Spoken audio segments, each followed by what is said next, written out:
సిద్ధం సభకు 600 కోట్లు ఖర్చు పెట్టామంటే షర్మిలా గారు ఏమన్నా అకౌంటెంటా కాదు, వైఎస్ఆర్ కాంగ్రెస్ పార్టీకి ఆవిడ అకౌంట్లు రాస్తుందా ఉన్నారు. పక్కన ఆంధ్ర తెలంగాణలో ఉన్నారు, అక్కడ 5,000 ఇస్తే ఇక్కడ కూడా అబ్బా బాగా చెప్పింది షర్మిలమ్మ అనుకుంటారు. కాబట్టి పక్కన తెలంగాణలో 5,000 ఇస్తున్నారా 3,000 ఇస్తున్నారా? 3,000 అక్కడ ఇస్తున్నారు. కర్ణాటకలో ఎంత ఇస్తున్నారు? 2,000 ఇస్తున్నారు. ఆంధ్రప్రదేశ్లో గెలవకు ఒక సీట్ కూడా రాక డిపాజిట్లు రానటువంటి డిస్పోజల్ కాంగ్రెస్ పార్టీ 5,000 ఇస్తుందంటే జనం ఏమన్నా ఎర్రి పప్పలా? ముందు తెలంగాణలో ఇప్పించమండి 5,000, ఈ పక్కన కర్ణాటకలో ఇప్పించమండి 5,000. ఊరికి ఏదో జనం ఏదో గొర్రెలు, మనం ఏదో పిచ్చివాగుడు మీడియా ముందు నుంచి మాట్లాడితే జనం వింటారు. 5,000 ఇవ్వమనండి. రేపు రేవంత్ రెడ్డిని తీసుకొస్తాను, ఆయనతో 5,000 ఇప్పించమనండి. తెలంగాణలో డీకే శివకుమార్ బాగా ఫ్యామిలీ ఫ్రెండ్ అని చెబుతాను కదా, ఆయనతో ఇప్పించమనండి. తెలంగాణలో 5,000, కర్ణాటకలో 5,000 ఇప్పించమనండి. అప్పుడు చెప్పమని ఇక్కడ ఎన్నికల మేనిఫెస్టో గురించి. డిస్పోజల్ పార్టీ 1% ఓటింగ్ లేదు.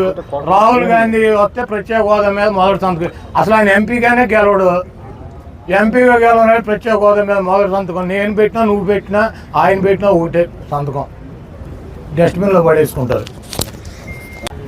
పాదయాత్ర చేశాడు, దానికి ఎన్ని కోట్లు ఖర్చు పెట్టారంటే దేశం అంతా కలిపి. అది కూడా చెప్పమానండి.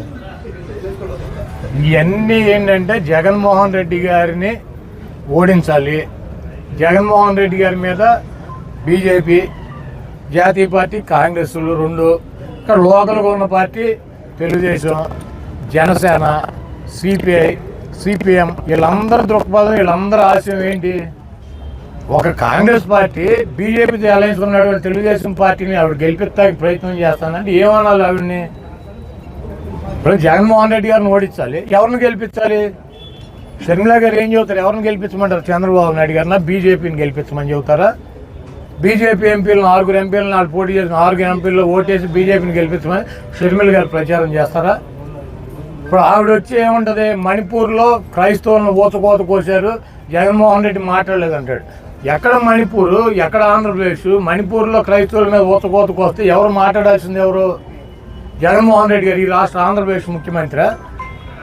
ఈవిడ వెళ్ళిందా మణిపూర్? ఈవిడ వెళ్ళిందా? తెలంగాణనే నాది, తెలంగాణనే నేను, తెలంగాణలోనే అన్నీ అని తెలంగాణ తిరిగింది. ఆ రోజు మణిపూర్ గురించి ఎందుకు మాట్లాడాల? మరి ఫాస్టర్గా ఉన్నటువంటి బ్రదర్ అనిల్ గారు వెళ్ళాడు అక్కడికి, లేకపోతే కాంగ్రెస్ పార్టీకి సంబంధించినటువంటి సోనియా గాంధీ వెళ్ళిందా? రాహుల్ గాంధీ వెళ్ళాడా? ప్రియాంక గాంధీ వెళ్ళిందా? వాళ్ళంతా ఎన్నికల ప్రచారంలో ఎక్కడ ప్రచారం ఎన్నికలు ఉంటే అక్కడ ప్రచారం చేసుకున్నారు. ఇప్పుడు సిగ్గు లేకుండా అదే బీజేపీ పార్టీ ఊచకోత కోసిందనేమో ఆవిడ చెప్పుద్ది. అదే బీజేపీతో అలయన్స్ ఉన్నటువంటి క్రైస్తవులను ఊచకోత కోసినటువంటి పార్టీ అని చెప్తా మళ్ళీ ఆ బీజేపీతో ఉన్నటువంటి చంద్రబాబుని గెలిపించమని చెప్పి మా ఓట్లు చేస్తారని చెప్పి ఆవిడ ప్రయత్నం చేస్తుంది. ఇది రాష్ట్ర ప్రజలకు అర్థం కాదా? అలాగే చంద్రబాబు నాయుడు ఏం చెప్పాడు? నరేంద్ర మోడీని ఆంధ్రప్రదేశ్లో కాలు పెట్టినాడు, ఎన్డీఏకి మద్దతు ఉపసంహరిస్తున్నాడు, ముస్లింస్ మోడీ ఊచకోత కోసాడని చెప్పి ఎవరు చెప్పారు? ఇవన్నీ చంద్రబాబు నాయుడు కదా చెప్పింది.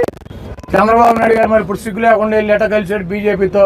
మళ్ళీ బీజేపీతో కలవటం ఇది చారిత్రాత్మక తప్పు. బీజేపీతో కలిసి తప్పు చేశాను, అది మద్దతు పార్టీ అని చెప్పి 2004లో ఎన్నికలు అయిపోయినాక చెప్పి 9లో బయటకు వచ్చాడు.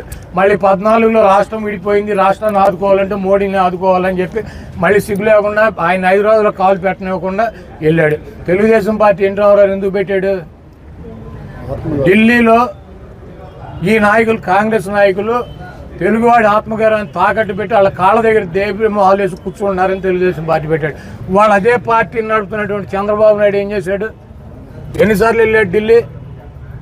బీజేపీ అలయన్స్ కోసం ఎన్నిసార్లు ఢిల్లీ వెళ్ళాడు? ఎన్ని రోజులు వెయిట్ చేశాడు? మేము అక్కడ పాండిచేరి వెళ్ళి రావాలి అమిత్ షా గారు అంటే ఈయన ఇట్లా పెట్టుకుని వెయిట్ చేస్తూ ఉంటాడు, ఆయన ఎప్పుడు వస్తాడని చెప్పి.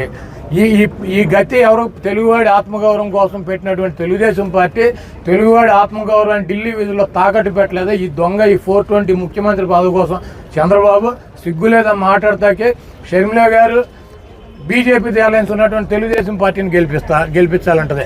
మళ్ళీ ఆవిడే వచ్చి మణిపూర్లో క్రైస్తవులను ఊచకోత కోసారు. ఎవరు కోసారు? అక్కడ ఏ ప్రభుత్వం ఉంది? అక్కడ ఏ ప్రభుత్వం ఉంది?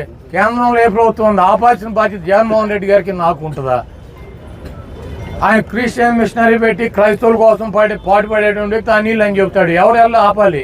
ఎవరు వెళ్ళి వాళ్ళని పరామర్శించాలి?